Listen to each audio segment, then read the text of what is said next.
You've been training for years and you're more strong and fit than most people will ever dream of. Yet, as you get older, you find yourself getting injured more frequently, in pain more, and maybe even the same injuries coming back and again and again. You may think that I'm not as resilient as I was when I was young. It must be because of my age. I'm older than I was. However, there is a hidden problem in your training that started the day you started training, a crack in your foundation. Just like a windshield that has a rock chip in it that is barely visible at first, over time that crack will spread and grow until it is impossible to ignore. That crack represents the crack in your training, what you have missed for years and years. And now it's bringing you problems. That's what this video is about, is how to identify the cracks in your foundation, fix them so that you can become pain-free and resilient and stop getting injured. I have learned this through suffering through chronic pain for over a decade, and it was like being in a pit of darkness with no escape. I used to be heavily into bodybuilding and extreme sports, but after being in over a dozen car accidents, I was in extreme pain. I went from doctor to doctor, from specialist to specialist, and they did not know how to fix me or how to solve the pain problem I was dealing with. I was told by many doctors I would never be able to lift weights again, that I would never be pain-free.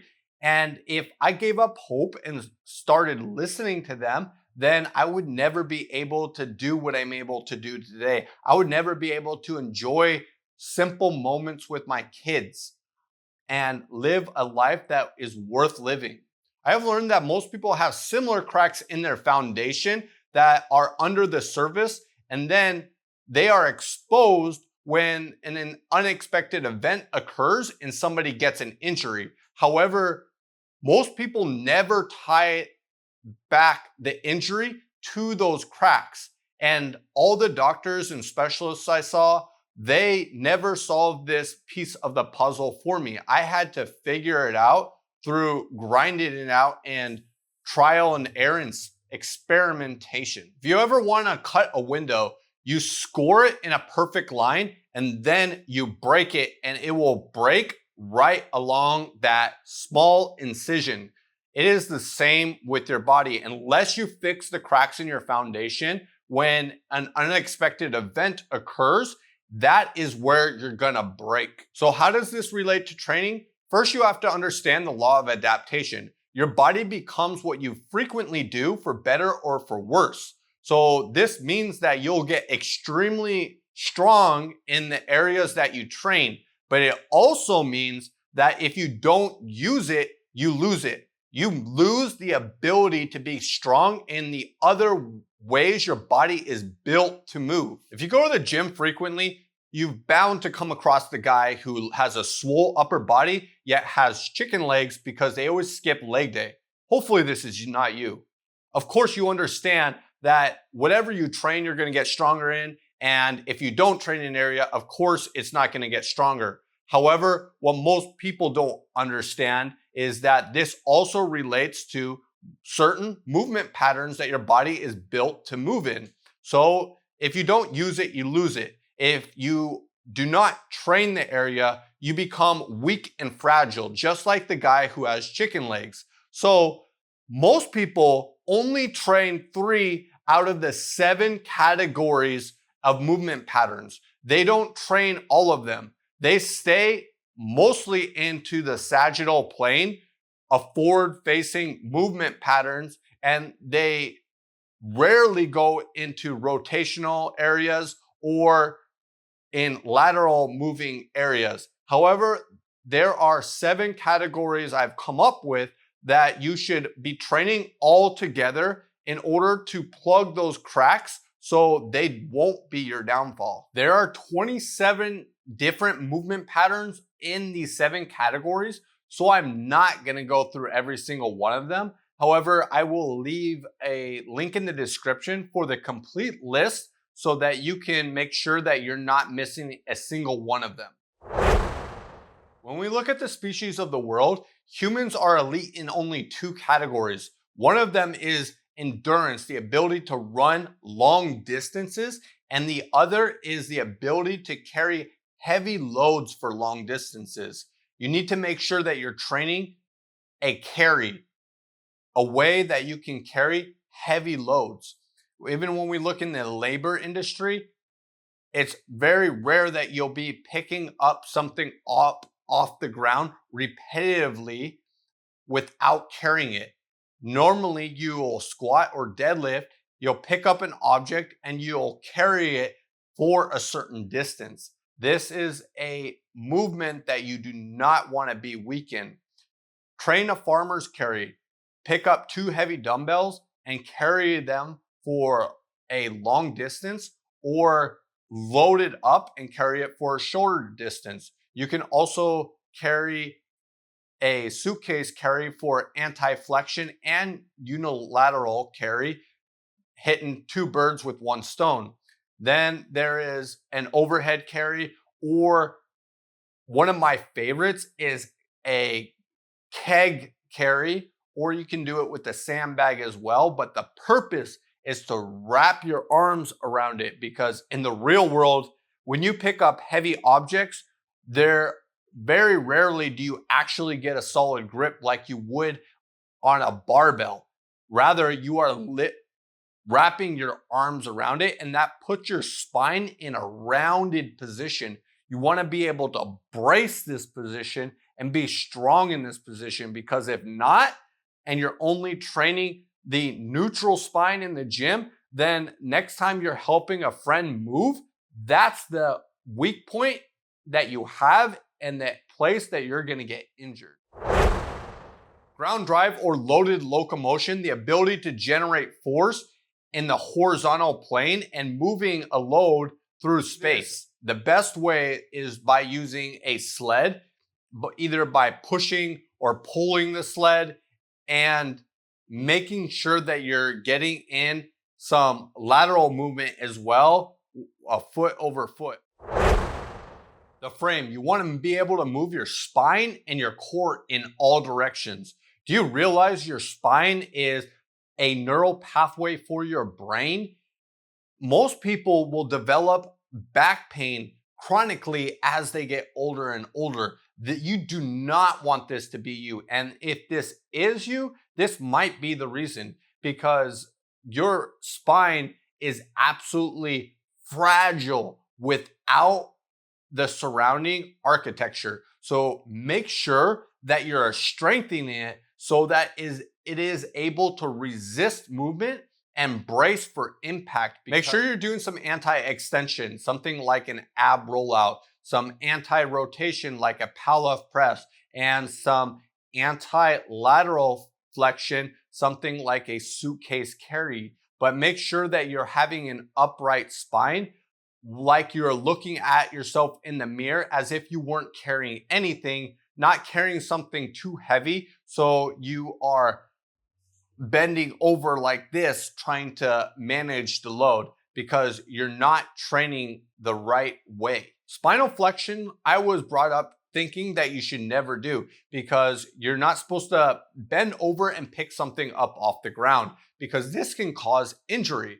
Of course, this is true for something that is heavy. You're not able to generate the most amount of force in this position by bending over and pick something up off the ground. So yes, you should not pick something up heavy like this, your max weight.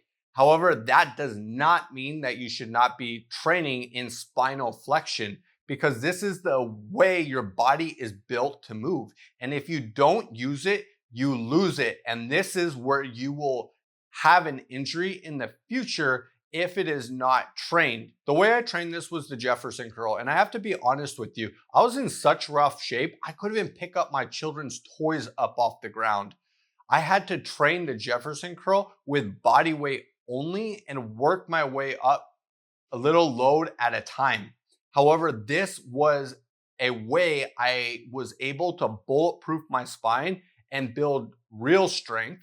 And now I'm not fragile or timid in this area, and this is not a major weak point for me.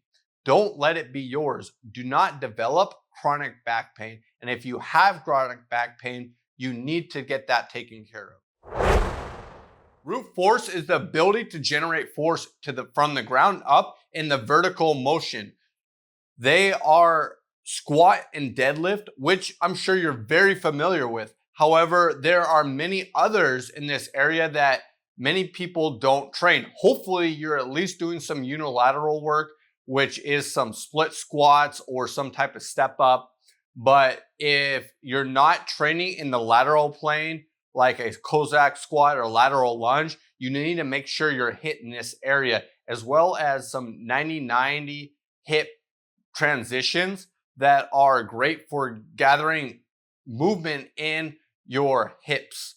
And then there is something like a step down will allow you to absorb force when you have an impact, which will help with preventing injury when you miss a step when you're going down the stairs in the dark. Single leg RDLs are great for allowing you to have some stability when you are doing single leg movements. Striking force, upper body push. Most people attack this area a lot, but they may be missing like the scapular protraction or working the serratus, which you could do something like a push-up press or a planche exercise, which would be great for this. For upper body pull, of course, you're probably doing rows and pull-ups, but are you doing a vertical pull? Unless you're an Olympic power lifter, most people don't train the ability to pull a weight upward. And this in the real world would be like picking up something heavy and placing it up on a shelf. And if you train in the gym and you're strong, you might pick up something that you would ordinarily be able to lift. But since you don't train this area when you're picking it up and trying to place it on the shelf overhead, now you have a weak point, which is a potential for injury. One of the exercises that I love for this that Jeff Cavalier came up with is the dumbbell high pull. However, you can do a series of different exercises as well. And then there is the external shoulder rotation, which you need to never neglect because we have our arms in front of us all the time when we're training, when we're at the desk, when we're doing manual labor. But hardly ever do we spend time when we're in the external position for our shoulders. But this builds stability and allows them to become bulletproof to prevent them from having injuries. So make sure that you're tackling this. When we look at those who dance, we are amazed at their fluidity and their ability to move in this art-like pattern. It's something that's extremely difficult. Robots cannot do this type of thing because it is so incredibly complex. This is how we're actually meant to move in the real world. But if you only train in the gym with these robotic type of patterns, you're going to look like a robot on the dance floor, just like I did. And that's why I didn't dance. However, there are certain movement patterns you can train so that you can be more fluid with your movement, because in the real world, even outside of the dance floor, you are moving in awkward positions and doing things that have more fluidity than just the basic patterns that you have in the gym commonly. So how you train this is primal movements. You can do lizard crawls, you can do Turkish get-ups, some type of get up off the ground as fast as possible. Burpees you can do. And then there are a gait type of position. I like to do the fan bike where I'm using my whole body for a gym type of movement, or rucking is fantastic. You're also getting the ability to carry heavy loads on your back by doing this, and it's great for your posture. And of course, walking if you're only getting a few steps in a day, then I would encourage you to increase that, because that is another thing that our ancestors did that made them more resilient. And all across the board, you can see how many dramatic increases in your health strides that it will make by getting more steps in a day. You're only as strong as your weakest link. So unless you train in all these different positions, then you're gonna have some weak points, and that's gonna be the crack in your foundation that breaks you in the end, that causes the injury.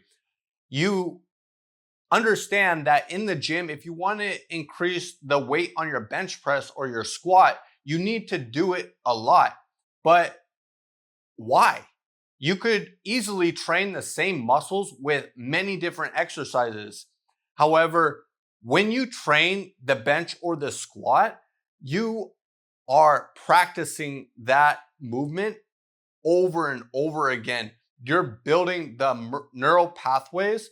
You are developing this practice, this firing rate in a certain sequence to generate the most amount of force and get you stronger. You can get stronger without putting on muscle size because of this. So why is it any different with any other type of movement? If you want to be strong in all positions, it's not about just having muscle mass. It's about training your neural connections to be able to move in these positions, to remind your body that it can move in these positions. If you don't use it, you're going to lose it. Consistency is the stimulus, and without it, nothing becomes bulletproof. These are 27 movement patterns across 7 categories. I do not use this and add in another hour to my training. I use this to program my training around it. I choose different exercises to make sure I'm hitting the same muscle groups, but making sure I get all these different movement patterns in as well. I use it during my warm-ups, or just in how I sit throughout the day, or just move differently. I use this in a very unique way that allows me to not add on to my training, but through my movements in everyday life and my training, I become bulletproof and resilient.